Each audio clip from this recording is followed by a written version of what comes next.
for joining us today here on America's Retirement Headquarters, home of the Retirement Guys Formula and America's Medicare Associates, with Nolan Baker and Scott Kirshner. My name is Chris Vaughn. Really do appreciate you spending part of the day with us here today. Here's how I reach out, 419-794-3030. That's the phone number, 419-794-3030. Always online, americasretirementheadquarters.com. On today's show, we're going to talk about whether a financial advisor is also kind of like a retirement coach. We're going to talk about how much money you're going to need to retire and how to go from working success to retirement significance. All this and more. But first, I got to check in with the guys. Nolan and Scott, glad to be with you as always. How you doing today? Doing very well. It's summer is upon us, and we're doing well. It's good to be back on the air. Yeah, it's good. Good to be here. 4th of July coming up, so we're excited for the weekend. It's going to be a great time here in Northwest Ohio. And speaking of independence, during the second half of the show, we're going to be interviewing Jason and with Task Force 20. So you'll want to stay tuned for the whole show and make sure that you grab that information. Talking about some patriotic, cool things that we're doing to help veterans here in Northwest Ohio. So exciting times. Also, Travis, our media expert and social media guru, invited us out to the Maumee Chamber golf outing that we played last Monday. Absolutely. 2 under. We didn't win it, but it was a beautiful day to go out and golf. But good news is I got a phone call after the fact. I actually was one of the winners of the drone drop. Oh, that was cool, too. That they had this huge drone, and they had all of these golf balls in this net hanging on the drone, and they dropped it on the practice putting green. And the one closest to a designated hole or in won, and you were the lucky one. I was. I got the tour of downtown Toledo. That might have been the only putt we made the whole day. It took a drone to do it. Right, yeah. Absolutely. Yes. Nothing wrong with getting a little bit of help with that. But congratulations to you, Nolan. And look forward to that second segment, the Committed to the 419 segment after the break. But let's jump into this week's show. Honestly, it seems like all the financial experts that are pulling out their crystal ball and trying to predict the likelihood of a recession. Former Fed Vice Chair Alan Blinder, he tells CNBC he believes that it's not going to happen until next year. A recession is pretty likely, probably not this year, probably fairly likely next year, I would think. I don't mean 89% probability, but maybe 50, 60% probability, but hopefully a mild one. A recession is negative growth. If we have very slow positive growth, it will feel like a recession. I think if we get a relatively good outcome, it'll be that slow but positive growth. So he's saying 2023, but there are others who say a recession will hit later this year. Now, I know that at America's Retirement Headquarters, you guys don't have crystal balls, so I'm not asking you for a prediction per se, but I do want to know what kind of protection moves savers should be making right now if they're approaching retirement. Well, I think the first thing that listeners and investors need to know is, what is the impact of a recession? What really is a recession? And, essentially since World War II, there's been 13 recessions, and that's defined as 2 consecutive quarters of the gross domestic product being in decline. So actually when they declare a recession, it's actually already happened because we've had 2 negative GDPs. Sure. And so the first quarter of this year, we had some negatives, and so if we have a secondary negative GDP, we technically be in a recession now. And if you look at it, we've had even a couple here recently. So there's been 3 in the 21st century. We got 2001, 2008, and 2020, and that's according to National Bureau of Economic Research. And so the question is how do stocks perform when faced with a recession? And actually, the S&P 500, surprisingly, once the recession is declared since 1945 has done well. And that's because of the fact that the markets are really forward-looking. Mm-hmm. So again, a recession is something that has already happened because of the 2 declared negative quarters in a row. But again, the markets are really kind of forward-looking. And if we look at the economy, we look at the markets this time, we've already seen the fact that the markets have priced in a lot of the uncertainty, right? The markets have already had a big pullback. Markets are down quite a bit from their all-time highs, towards the end of this year, and they continue to struggle. So in other words, the worst really for stocks may be over before, the rest of the economy feels the impact of the recession. And I think what they were talking about is, some companies may really feel the impact of the recession. And again, just because how companies feel may be different than how stocks in general perform. It goes back to kind of some of the things that we've been talking about for quite some time, which is know what you own. Right. I know companies in town. A good friend of mine is one of the owners of Sandeman up on Right. Airport Highway. Yep. They've got a couple different locations. This year they're as busy as they can be. Last year they're as busy as they can be. You know, they're in the categories of companies that are doing really great post-COVID, and I think there are a lot of companies out there that are great opportunities post-COVID that are financially sound, in a good position. Although Sandman's not a publicly traded company, when you look at publicly traded companies, there could be some good opportunities, again, in companies that maybe have been beaten down a little bit just because of the market, you know, hitting some lows. You know, I talked to the owners out there. They're actually friends of mine as well, Nolan. They live on, you got a neighbor, one of the owners is a neighbor. And, you know, when you look at Sandman and some of the reasons why they've been so successful during the post-pandemic COVID is, you know, a lot of people, you know, we were shut down from travel. We were shut down from going on vacations and spending some of our money out and about. We had to stay at home. So one of the things that they benefited from was the simple fact that people weren't spending money on travel or buying nice things, but they were putting that money back into improvements in their landscaping and, you know, doing the projects around the house that, you know, you buy your stone and your gravel and your landscaping items from them. So, you know, like you said, you know, those companies that are flourishing, and one of the things that I've always said, and I can remember back when, you know, Obamacare was put in place, a lot of us agents got really nervous about that. It's like, oh my gosh, what is that going to do to us? Well, there's always a silver lining in everything. No matter how bad things get, there's always some positives to find out of it. And you know, the positives in the Obamacare, it offered opportunities for us to do different types of sales and different type of avenues to get health coverage for people. So like you said, you know, as you rebound out of that, the past is history. Let's worry about the future. Yeah, definitely. I mean, you don't want to drive looking in the rearview mirror. You want to be Right. looking forward at what things look like. And again, if you look at the data during the last 4 recessions since 1990, what you've had is the S&P 500 index has declined on average about 8.8%. And according to the data, you know, from CFR Research, really in over half of the 13 years with recession since World War II, the S&P 500 has actually posted positive returns. So for those of you that are joining us on YouTube or Facebook Live, you can see the chart. For those of you that are listening here on WSPD Radio, just stop on over to either Facebook or YouTube, type in America's Retirement Headquarters. You can see these charts and stats. But if we look at it, if we look at the recession like in 1945, you know, the recession years, the S&P 500 index was actually positive over 30%. In other years, if you look at, like, say, 1957, what we can see is, you know, the recession years that the market was down 14%.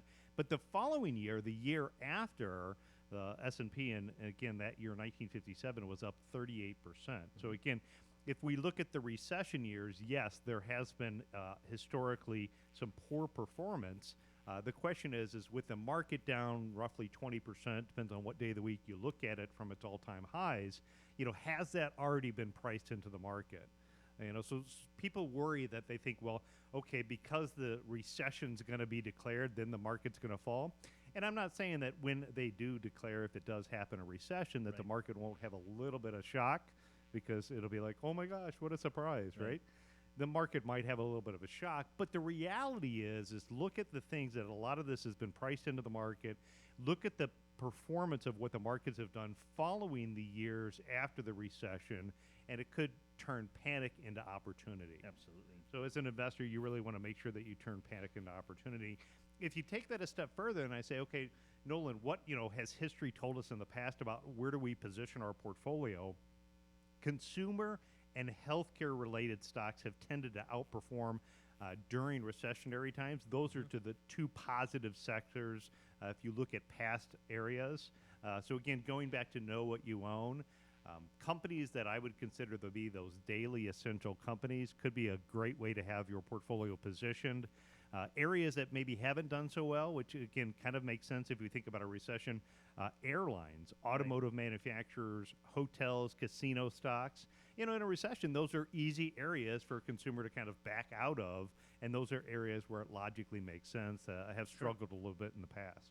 You talk about the consumer and the healthcare, and it's kind of part of the reason is kind of like what Joey's saying. You just said it again. Is the daily essentials. Well, if you think about healthcare, why would a healthcare stock not get impacted as severely as some of those other stocks? Well, it's because of all of the things that we have to buy on a day-to-day basis. Your drugs, the pharmaceutical companies, they're not going to be impacted nearly as bad as some of the other companies out there, investments out there. You look at your drugs, your over-the-counter remedies, your medical equipment, your health insurance, hospital supplies, retirement home. All of those things are things we have to buy.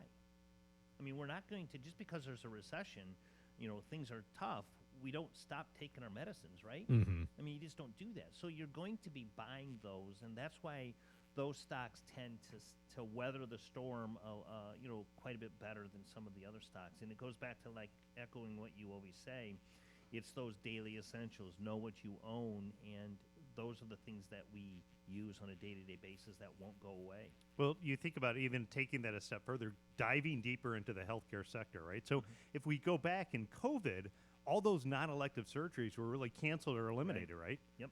So, if my bones are aching, I still need a hip replacement or a bone replacement. Maybe I didn't get it in COVID because, again, a lot of those things were pushed back. But, as we get older, our, health continues to deteriorate. Now that the hospitals and doctor's offices are opening back up, you still have all of those non-elective things that didn't get done. So even in this environment, it kind of makes sense to be considering, those categories or those sectors when you're looking at how do you position your portfolio in a recession time. So again, there can be some good opportunities out there right now. Don't panic. Again, if they declare a recession, all they're saying is the past 6 months, the past 2 quarters, we've already had negative GDP. It's already happened. And again, because the market is so forward-looking, someone was telling me the other day, we were talking about it, and, when the pandemic began in March of 2020, that is when the market, saw its downturn, saw its big downturn, and cases were still, very mild and very few and far between at that point. You fast forward to later on in the summer, the market had already rebounded and began this pretty phenomenal recovery that we've seen since then, and that's when cases really began. So it is forward-looking, and so hopefully, optimistically, we'd like to say that by the time that recession hits, the worst will be behind us. But it is all about knowing what you own and being able to turn panic into opportunity if you need a better snapshot of that, if you need someone to help you with that. America's Retirement Headquarters, they're here for you. Real easy to get in touch with. 419-794-3030 is the phone number. Or you can go online, schedule a time, americasretirementheadquarters.com. Don't forget to click on the events tab over there at americasretirementheadquarters.com. A lot of great events coming up around the area, local colleges being taught, and to figure out what's going to work best for you and to go and reserve your seat, just click on the events tab, americasretirementheadquarters.com. Now, speaking of opportunities, how much would you pay for the opportunity to have lunch with Warren Buffett? There was an anti-poverty charity that recently auctioned off a steak lunch with the legendary investor, and it fetched $19 million. Anti-poverty, indeed. I guess this shows there's really no free lunch when it comes to Warren Buffett, but a lot of us, including myself actually, which is interesting, have been getting bombarded with direct mail pieces from all kinds of financial advisors offering free dinners. I think I'm out of the demo, but that's a whole other thing. Are these worth investigating, guys? Well, I'd say the first thing about, the having lunch with Warren Buffett, raising $19 million, the good thing about that is they're actually doing good stuff with it. Yeah. So that money's going to charity to help things out.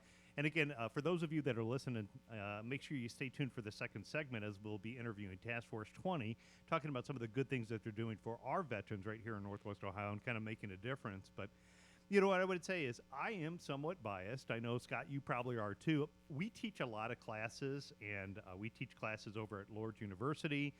We oftentimes will teach classes at Bowling Green State University. We love the Perrysburg campus that they have down there. And as you mentioned, Chris, we have a couple events that are coming up. The retirement today, we're going to talk about prosperity in a period of decline. So at the end of July, we've got a couple of different events, and then we've got a couple of events coming up in August. So if I look at it, what I like about it is in our normal classroom setting, we'll have 30, 40, 50 people that attend an event. Our presentations will usually talk for somewhere between an hour and 15 and an hour and 30 minutes. And we're generally talking on a topic, Right. baby boomer basics. We talk about Medicare 101, Social Security strategies. It's really designed as an educational opportunity. And then if and when people want to come in and sit down and have a conversation, it's really their choice whether they want to come in or not. And it tends to be, I like it as an environment where somebody can come out, be surrounded with a group of 40 other people, and then make a decision whether that's something that they want to learn more about and how it applies to their individual situation. Oftentimes I think in this business, a lot of our business is built upon referrals too. So, Absolutely. we love referrals from clients. We love those introductions. But sometimes people don't really want to just come into the office, for that first meeting because they don't know us and they feel like maybe they're going into the lion's den. One of the things you find also, Nolan, is you'll have, with 20, 30, 40 people in the room, someone might ask a question that you're a little hesitant on asking, and it prompts you to say, oh my gosh, that's right, that impacts me. And, that's part of why we do this radio show, too, is to really give you information. If we can get one thing to strike a chord with you and get something that you can relate to, and it's like, oh my gosh, those guys do what I need. The meetings the educational meetings that I do for Medicare, I love it. I interact with the audience, and it gives them the opportunity to hear it and see who they're going to talk to. And a lot of people like to schedule, like you said, they like to schedule that one-on-one meeting afterwards and ask those questions that they may be a little hesitant on asking in a group environment. We don't charge $19 million. But I think they're very valuable, and I think a lot of people get a lot out of it. And I know that I enjoy doing them. I know you enjoy doing them as well. So, Chris, you asked the question, are they really worth it? Are they something?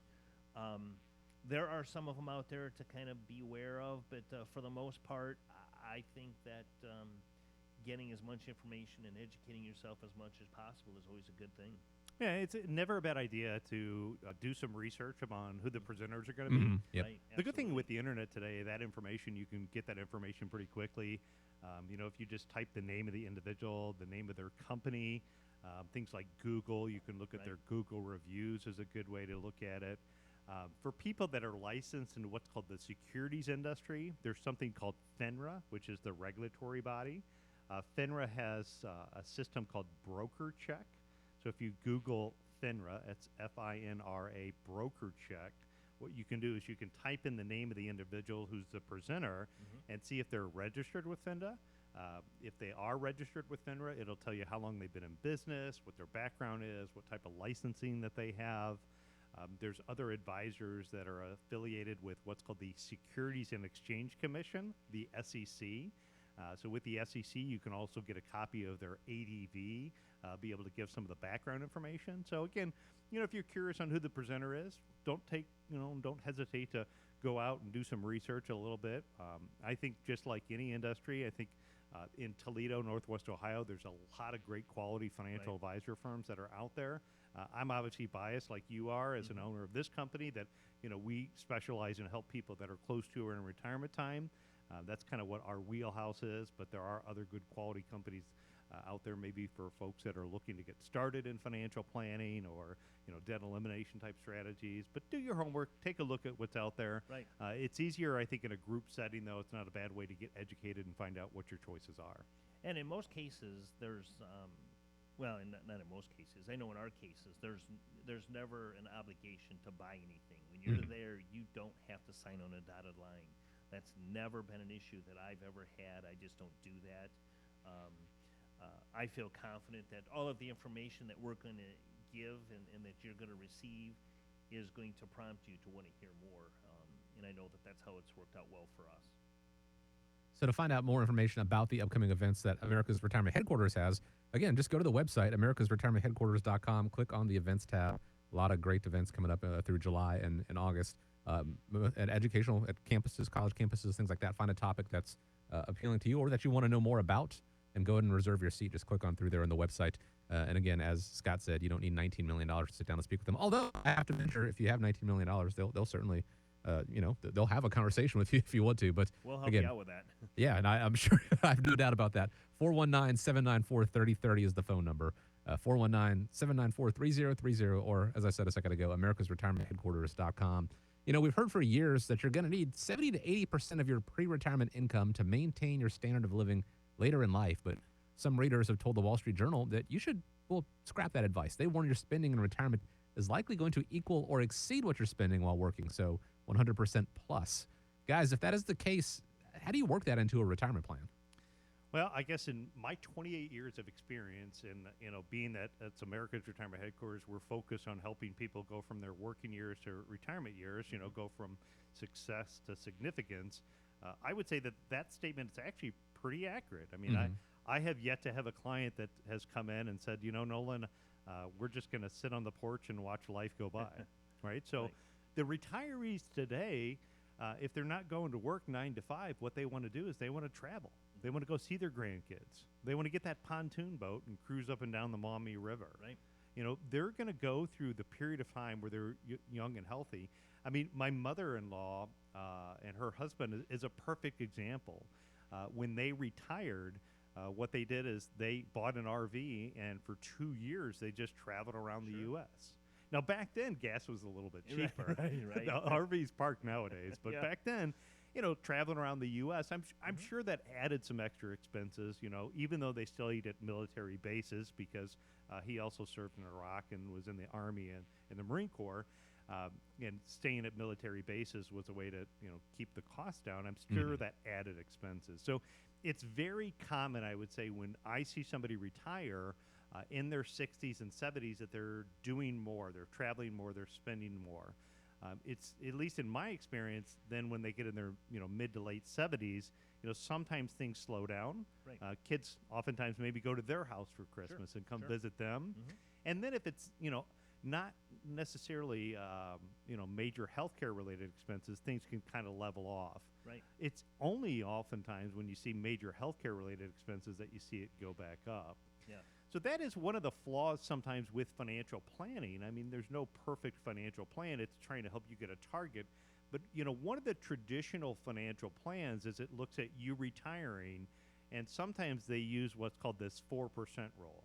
So if I had $1 million, the plan looks at taking $40,000 a year out of the plan. Well, the flaw with that 4% rule is it may not take into consideration that inflation is going to be real.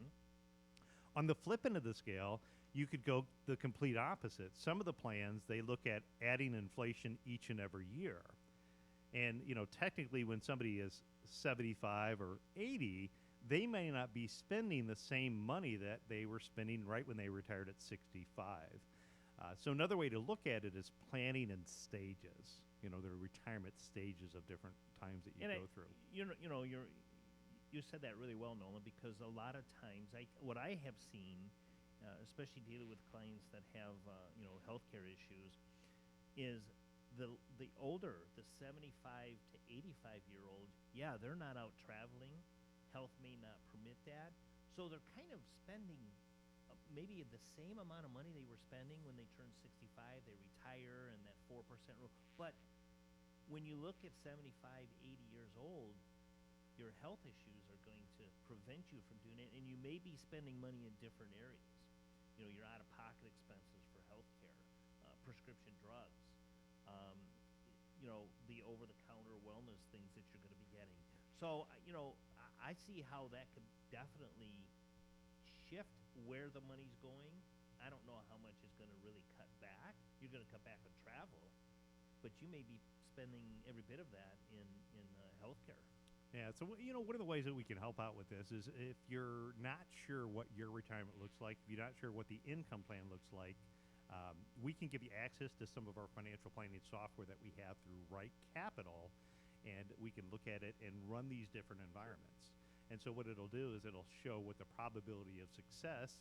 We can look at different retirement stages. We can look at what if there is healthcare related costs that go up. Long-term care is one of them in there. Yeah, help give you confidence. And I think, that's what the investor needs today, is not so much to know whether they need more or less or 70 to 80%. They need confidence in their individual situation that they're on track, not just the general rule of thumb. And I think taking time right now, if you have a little bit of nervousness, uncertainty about where the economy is, for those of you that are close to or just moved into retirement time, utilize some of the services that are out there to get that confidence and know if there needs to be some fine-tuning adjustments made to the plan, or if you can just say, hey, everything's good to go. I'm just going to go back to enjoying my summer. That's really what it's all about, is being able to enjoy your retirement and hopefully alleviate some of that worry. There is so much out there that is beyond our control. The inflation rate, what the market is doing, can't control that from day to day. And feeling powerless, people sometimes try to do things to ease control. Sometimes it's just a drastic change. I think that things, people went out there and gave themselves pandemic haircuts and the pictures of those and how that worked out. Didn't work out really well. You may want to make changes because you say, oh, the market is all over the place. I need to sell this or I need to do that. Not necessarily going to be the best move. Speak with someone, speak with the professionals like the team at America's Retirement Headquarters, and have them show you what moves, if anything, need to be made as part of your plan. Don't make anything drastic to make those rash, emotional decisions, because more often than not, that can be a decision in the wrong direction. Real easy to get in touch with. 419-794-3030 is the phone number. Once again, 419-794-3030, or go online, americasretirementheadquarters.com. We appreciate you joining us today here on America's Retirement Headquarters. We're going to take a quick break. When we come back, it's our Committed to the 419 segment with Jason Graven from Task Force 20.